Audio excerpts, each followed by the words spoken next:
It was old, older than God, older than the 100-foot pines that towered above. It looked like a submarine hatch, sitting on a low concrete rise planted firmly in the forest floor. It wore a tight beard of pine needles over a rusted wheel handle with bolts the size of apples. It took both of us to get the handle to turn. Metal groaned in protest, screamed as it shaved away the layer of rust that had welded it shut. Together, we pulled the lid open. It was heavy, heavier than a house. Then, it split back on its hinge with a sigh of stale air. Darkness seemed to spill out of the hatchway, like it had been bottled up for eons and was now ready to infect the world. It looked as though a great metal mouth had opened up in the forest floor, a predator's mouth, starving and ready to feed. We peered down. A service ladder of rebar-like rungs descended the dark concrete bore into the great unknown. Hazy, overcast sunlight fought the darkness and lost, penetrating a meager 5 feet before shadow claimed the hole for its own. Sammy found a rock that looked like a cat's head, negotiated it over the hatch, and dropped it down. It whistled off into darkness. We waited. 2 teenagers in the woods of Washington, listening for a sound that never came, that rock hitting the bottom. I was spending a month of summer with my cousin Sammy at our grandma's place up in northern Washington. It was a gray, unsunny July. I'd only been there a day, but a kingdom of storm clouds had rolled in off the ocean and pitched camp over our corner of Washington, issuing unto it low, endless drizzle that left the world soggy and awful. But today the clouds had parted, pulling back in a blast of sunlight. With the weather cooperating, me and Sammy's daily dose of mischief had led us out through the trees behind Grandma's house. The woods were a wide primordial riot, not entirely claustrophobic, but dense enough that the massive pines would be warring for root space. We'd followed a thin vein of hiking trail, eventually breaking off on our own in search of someplace suitable. We'd been off the trail for no more than 10 minutes before Sammy called out to me, indicating the closed hatch that would eventually swallow us whole. We brushed away a thin skeleton of branches, a great bed of moss, a tangle of brush, to finally unearth the thing that resembled something city workers in bright orange vests might descend to access a gas main, which was odd because it bore no markings to denote its origin, not even warnings with penal codes to dissuade would-be vandals. It was anonymous and disconcerting, like its lack of designation meant it didn't belong. Like it was an interloper. Sammy had asked me something. I looked up at her. "What is it?" she repeated, curious gaze pinned on the hatch. "I don't know," I told her. "I don't know what it is." I knew it was old. Older than God. Older than the 100-foot pines that towered above. The hatch was open, and Sammy wanted to go down. "Come on, Liam," she groaned. "It'll be fun. We'll poke around, take some shots for our feeds." "I'm not on that shit," I shot back. Social media is the death of rational thought. "True," she grumbled, "but what are we supposed to do? Hang out with Grandma all day and watch Rebel Without a Cause with commercials?" I took a long, pensive drag on the stale Winston, not wanting to admit that I was kind of terrified. Not only was I worried about the hatch lid slamming on us, trapping us in, but the thought of climbing down that shadowy ladder, of disappearing into the Earth's dark, quiet belly, made me want to vomit. Luckily, I didn't have to make excuses. It started to rain. "Shit," Sammy hissed as the first spray of drizzle fell in gray sheets. "Help me close it. Don't want it to flood."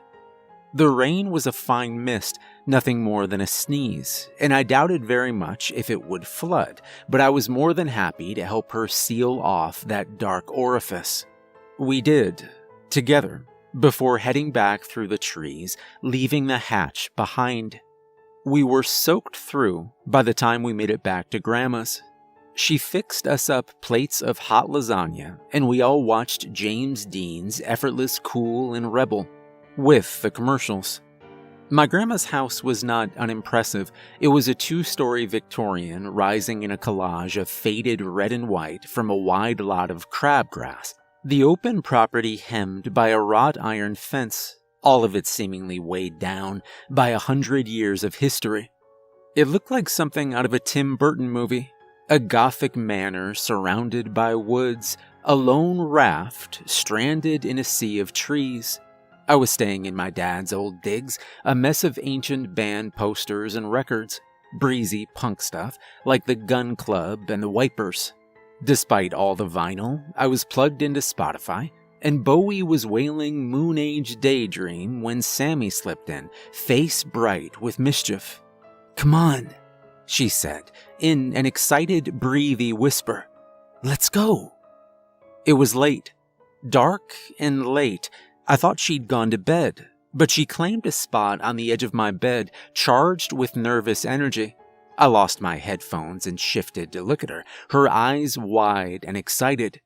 "What? Go?" I screwed my face into a confused knot.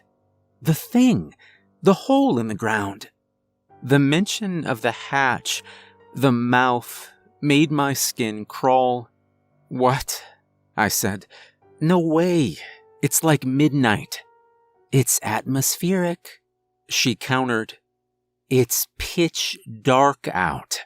So, we'll vlog it or something, record it, I don't know. It'll be fun." I groaned, shook my head. "No way." "Then I'll go without you," Sammy huffed. "Into the hole? In the middle of the night?" "Yep. Totally alone. So if I get molested by sub-dwelling mutants, it's on you, 'cause you're the older cousin and all." "Don't be an asshole," I said, feeling my cheeks flare up. She smiled, a dimple forming beside her mouth, clearly amused at having manipulated me into a stalemate of mutually assured destruction. I was caught. Either I go with her and keep her in check, or I let her go alone and something might happen. She was 15, only a year younger than me, but impulsive and brash, and it wouldn't surprise me if she got hurt. I could claim ignorance, but if something happened, I wouldn't be able to live with myself. Despite being just cousins, we'd always been close. Sammy could drive me up the wall, but I still loved her, and I could see in her eyes that she wouldn't be swayed. I blew another long sigh, pushed myself off the bed, shrugged on my black windbreaker. "Let's get some flashlights," I said. I prayed for rain I knew wouldn't come. The clouds had burned off in the moonlight, leaving the heavens bright and clear. We'd found a set of headlamps in Grandma's junk drawer and navigated the low woods by the watery beams they provided. I had also taken an old Swiss Army knife. It was made of rust and looked like it had survived the Great War, but I took it just in case. I was hoping I wouldn't need it, hoping we wouldn't find the hatch, hoping it would be lost in the riot of trees. But something deep down, a high tickle in the deepest wrinkles of my soul, told me we would find it. And we did, almost immediately. It resolved out of the darkness, a small brutalist platform rising out of the still damp soil. Had it been so close before? It must have been. Must have. Sammy was recording us with her phone, posting them on Instagram or something. Who knows? My vision had whittled down to a dizzying pinprick, and all I could hear was the hot rush of blood pounding through my ears. I hoped her tug open the hatch, vaguely heard myself ask if she really wanted to do this. "Course I do," she said with a tight smile as she pocketed her phone. "It'll be exciting." Then she mounted the ladder and started off down the hatch. That sound only could have been made by the hatch lid slamming shut. We'd been climbing down the narrow bore for 5 minutes, each rung burning, with a hot metal freeze that nibbled through flesh and seemed to lick at the bone, when there had been a loud metallic report. Thunk! We both froze on the ladder, Sammy just below me, panting like a tired dog. "What was that?" I whispered, hauling stale air through my aching lungs. "Why are—" Sammy started in her normal voice before dropping it an octave. "Why are you whispering?" "What was that?" I asked again. But I didn't have to ask. I already knew. She did too. I heard the growing scuffle of her climbing back up the ladder. I started too, one white-hot rung after the next. My palms burning, my heart beating its angry fist against my ribs. The climb up was hard. My body seemed to weigh too much, like each limb was encased in lead as I pulled myself up, nearing what I knew I'd find. And I was right. The hatch was closed. I pounded on it, screamed, knowing that the only ones to hear would be us. I chipped away at it with the army knife to no avail. We tried our phones, first mine then Sammy's, pressing the devices to the lid's rough, rusted skin. No reception. Nothing but the mouth, I thought. No one but us. Two teenagers trapped in an awful ladder with nowhere to go but down. "I don't like this," Sammy croaked. She sounded so young, like a little girl clutching her teddy bear after an especially dreadful nightmare. I didn't like it either. It was wrong. It was so wrong. It was a pyramid of rocks. The climb down the ladder had been impossible. Time fell away, shifting into a dull blur that didn't much matter. All that mattered was finding your footing as you lowered yourself down, rung after rung, step after step. It might have been an hour or 10, but a while later, a long while, we hit a wide concrete room. It was about the size of your average backyard. The ceiling low, unblemished spare the circular opening through which the ladder ran. Shadows shifted and danced in black relief as we played our headlights across the dark space. On the wall opposite the ladder stood a wide, ruined opening. Nothing but darkness beyond it. The massive bank vault-style door that had once filled it sat in a twisted, broken heap nearby, torn free of its hinges by something. That was disturbing. It sent a sudden flood of hot dread filling my guts like boiling water. But what was worse was the pyramid. It stood in the center of the room like a shitty roadside art sculpture, a painstaking pyramid fashioned out of countless rocks. I knew where those stones had come from. Sammy did too. They'd been dropped from the above by people like us.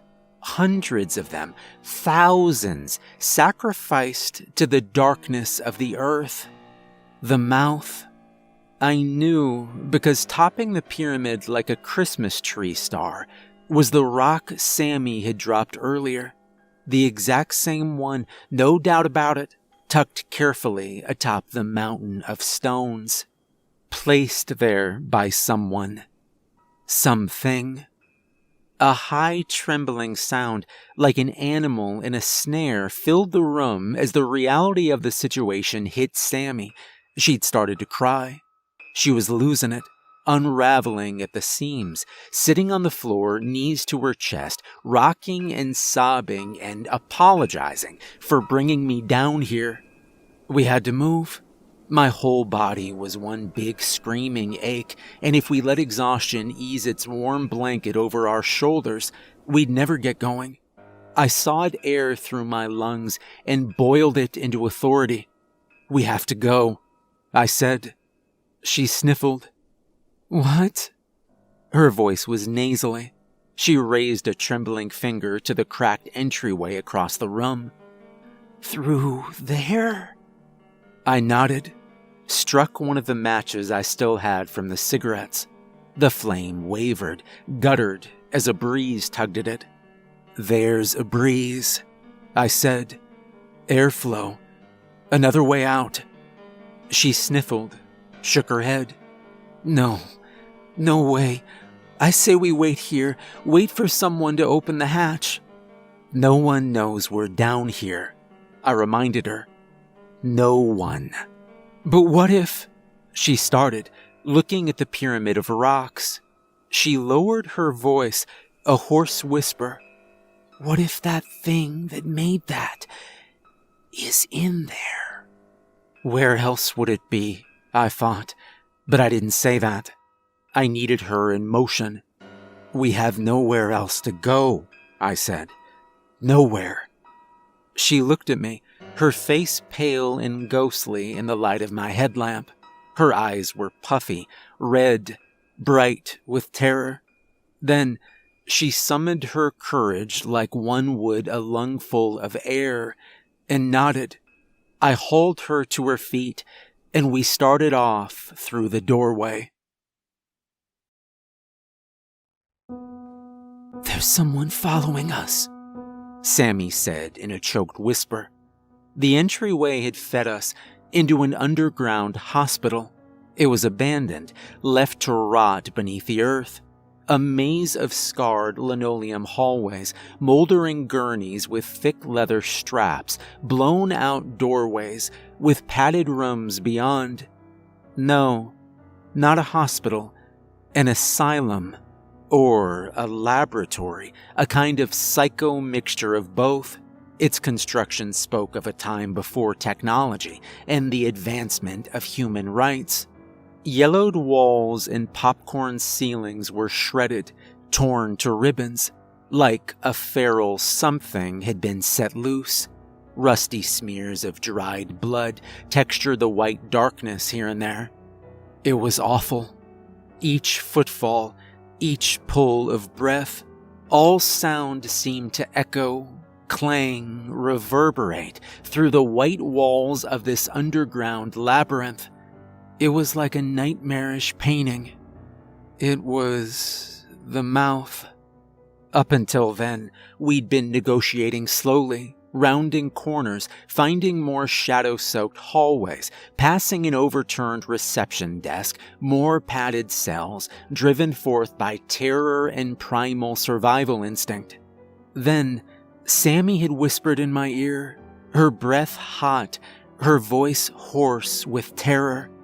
"There's something following us." I froze. A cold inflection of goosebumps went sprouting up over my body. My lungs were tight, empty of air. My heart was pounding with icy fear. I turned slowly, not wanting to make a sound, afraid that if I did, it might make the someone real. She must have imagined it. There was no one. There was... Then I saw the eyes.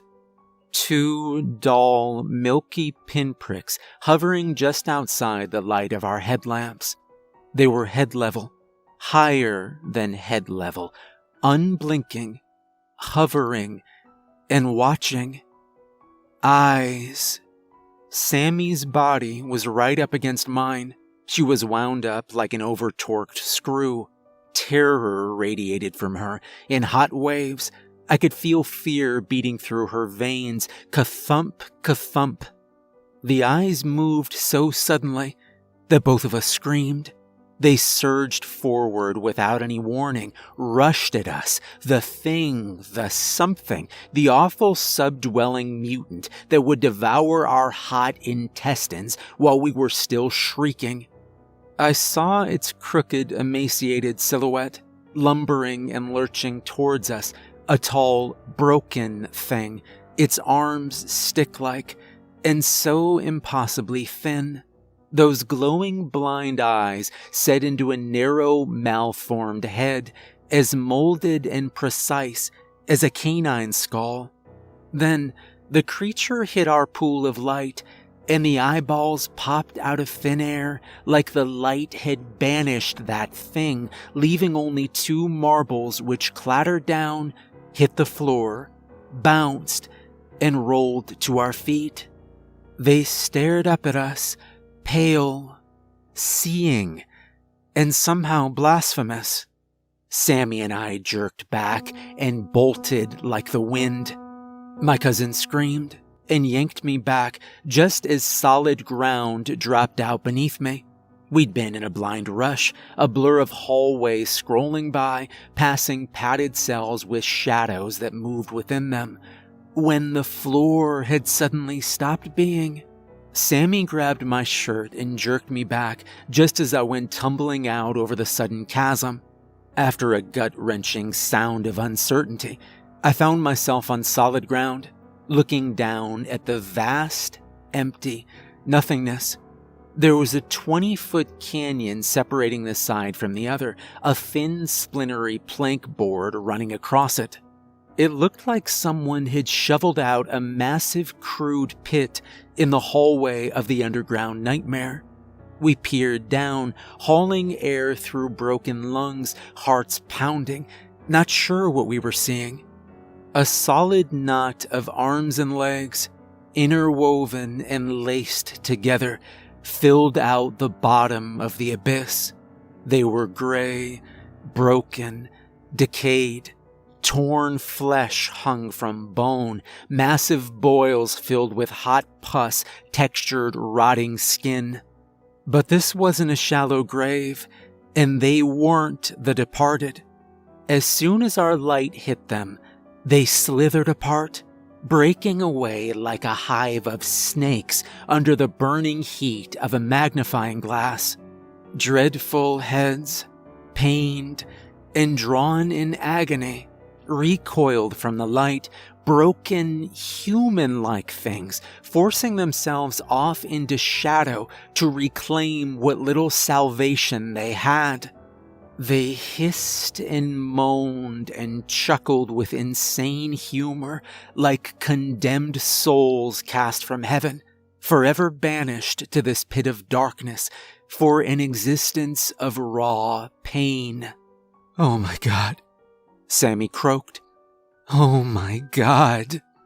But there was no God in this place. It was a great blasphemy born from the sin of the unrighteous. It was awesome and awful. It was... A low sound came from behind us, tucked into the cacophony of torment. Sammy didn't hear it, too taken with the pit of the damned. I slowly turned, my heart fluttering with icy dread, my stomach knotting in on itself. But the hallway behind us was empty. I blew a relieved sigh.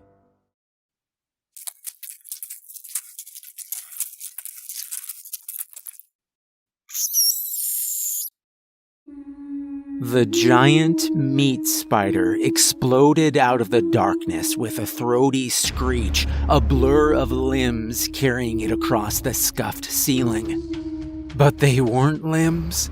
They were human arms and legs. It gasped as it rattled down the wall, hissing and pulsing with hideous life as it joined the floor and surged forward. It bubbled into the light. A nightmarish set of conjoined twins, 2 separate androgynous entities melded together, appendages beginning where others ended, scraps of face in all the wrong places, eyeballs and noses and mouths all scattered about its lumpy, fleshy form. It was a nightmare of terrible industry, and its head, much like a spider's, was bulbous and truly heinous. Patches of hair textured its lumpy scalp above rows of eyeballs and a wide mouth of thick razor teeth. Sammy turned, screamed, and stepped back. It was instinctive, a single misplaced move that sent her out over empty space. She reached out for me, her fingertips skimming my arm as she issued a surprised noise. Then she was gone, plummeting into the sea of souls swallowed by the mass of forgotten bodies. I heard her shriek, heard her wail in bright agony as those things tore her limb from limb, picking her apart like a mean kid with a stunned fly. Then I looked up, and a fleshy mass of teeth and eyes and hatred was atop me. The meat spider tore me down into darkness. I awoke in a biblical spiderweb to the reek of death. It was a dark, sticky place, hot with the stench of dead things. The smell flooded my lungs, burned my nose and eyes. I looked around, my eyes adjusting to the gloomy haze. I'd lost my headlamp. Fibrous white nets resolved out of the darkness, stretching to and fro like an entropic masterpiece, all of it seemingly random and oddly beautiful in its precision. An incredible tapestry of psycho nature. Massive cocooned lumps textured the space, scattered throughout the nest like sleeping beauties. They were prey. And so was I. I couldn't move. I was melded to a wall of webbing by a spray of fiber, not entirely cocooned, but imprisoned in a straitjacket of dreadful string. I tried to scream, but my mouth was gagged with a shred of webbing. I issued a low, muffled shriek, the sound of despair. Then the entire formation began to tremble with a low vibration. I heard a tight hiss, saw a dark shape skitter by. The meat spider mounted the nearest cocoon and tore into it with its terrible human-like arms, craning its lumpy head to suck meat from bone. I heard congested slurping, things tearing, flesh and bone snapping apart. It was feeding, and it would come for me next. I slowly began to struggle, trying to work some slack into my binds, but they held firm. I felt something in my back pocket. I patted it desperately. The Swiss Army knife.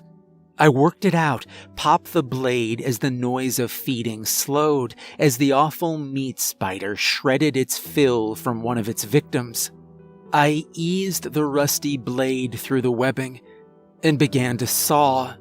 It was like cutting through canvas. The web behind me instantly began to slacken, splitting apart, losing its tension as... Oh God. Oh no.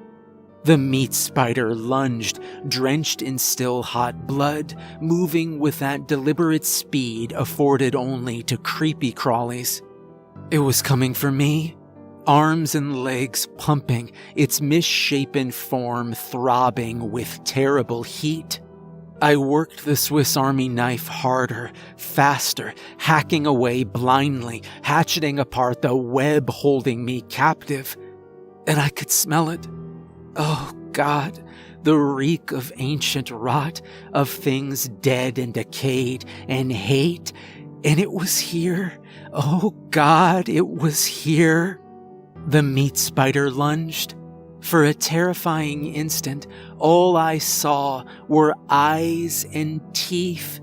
There was a horrible intelligence in those eyes, an awful cunning that reminded me so much of the dead-eyed stare of serial killers in court.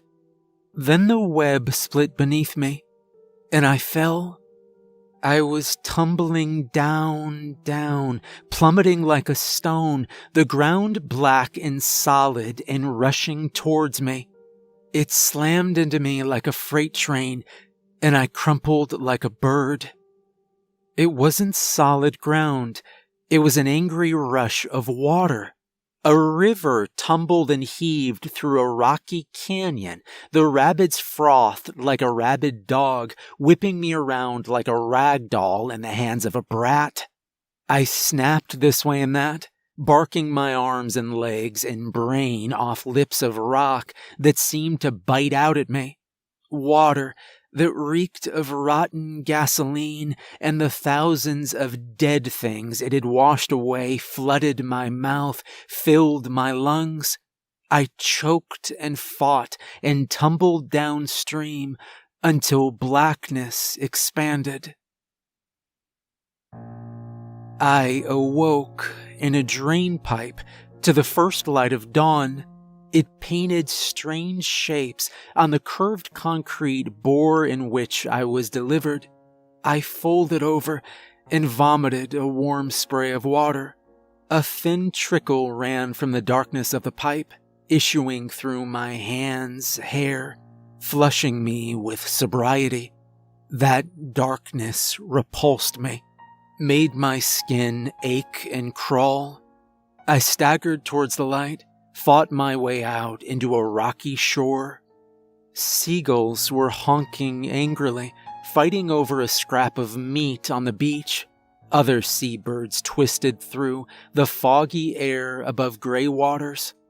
The ocean heaved at my feet. I looked up at the sky and cried. A trucker found me, limping along the highway like an abused dog. I didn't struggle when he dragged me to the car. I collapsed limply into his arms and let myself be taken. He rushed me to the nearest hospital. I found out I was 80 miles from Grandma's. I'm in a sterile white place now, a hospital that reminds me so much of that underground nightmare of things that should never see the light of day. I started this account hoping it would bring me peace, hoping it would help me come to terms with the trauma I'd faced. It hasn't helped at all. The police are still looking for that hatch and for Sammy's body. It's been 2 days and they've found neither. I was hoping normality would return, would burn away the nightmares that have haunted me since I've been back. But it hasn't. When I shut my eyes, I see things I'd seen out of the corner of my eyes in those padded rooms. Unspeakable horrors that belong not in this world, but in a place far beyond it. God save them. It's an empty platitude, but it's all I can offer. God save them.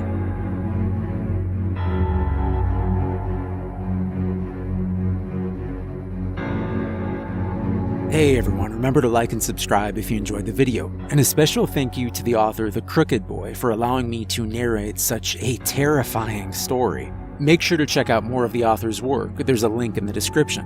If you'd like to support me further, there's a link to my Patreon in the description, and remember, if you find a hatch in the middle of the woods, for the love of God, don't open it.